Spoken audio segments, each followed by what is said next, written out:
नमिता शिंदे आहे. इथे यायच्या पहिले खूप डाऊट्स होते की काय करायचं आहे काय नाही करायचं. पण मग आता काउन्सिलिंग सेशन नंतर खूप सारे डाऊट्स क्लिअर झाले. वेगळ्या वेगळ्या गोष्टी पण कळायला भेटल्या आणि आता समजले की काय घ्यायला पाहिजे आणि काय करायला पाहिजे. ओके, तू काय विचार केला मग आता 11th-12th कॉमर्स घेणार आहे आणि मोस्ट प्रोबॅबली ACCA किंवा लॉ फॅकल्टी करायचं याच्यात आहे विचार. Okay, great. ताई, तुम्हाला कसं वाटलं?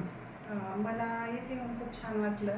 मुलीच्या ज्या म्हणजे हे होतं चॉईस वगैरे त्यानुसार मग सरांनी टेस्ट वगैरे घेतली तर छान मार्गदर्शन केलं आणि तिला आता पुढे काय करायचं थोडा म्हणजे बऱ्यापैकी क्लिअर झालं.